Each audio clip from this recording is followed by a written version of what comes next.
Kenny Colbert with the Employers Association. Thanks for joining me for coffee today. I want to spend a few minutes talking to you about personnel files. In the states of North and South Carolina, you do not have to show an employee his personnel file if he requests to see it. Now in North Carolina, there's some carve-outs to that, which I will talk about in a few minutes.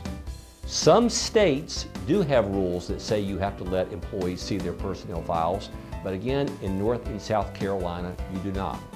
So if an employee comes to you and he wants to see his performance evaluation from 6 months ago, or if he wants to see a reprimand from about a year ago, you do not have to show it to the employee unless you want to. But let's look at the other side of that. Why wouldn't you show it to an employee? If you don't show an employee his personnel file, he's going to wonder what you've taken out of the file. He's going to wonder, maybe that document, did the company change the document after I signed it? So from an employee relations standpoint, I think it's a very good move to show the employee his personnel file. Now I mentioned North Carolina has a couple of carve-outs, and here they are.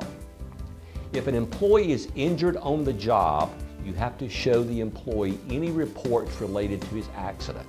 So accident investigations, medical bills, medical diagnosis, etc., you have to show that to the employee. The second is any type of exposure records, and let me give you an example of that.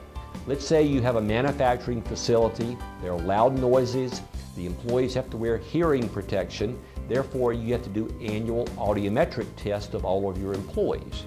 Your employees have a right to see those audiometric tests, therefore the exposure records. So again, it's your call as to whether you let your employees see their personnel file or not. But from an employee relations standpoint, I think it's a good move to do so. If you have any questions about personnel files, don't hesitate to call us here at the Employers Association. Thanks.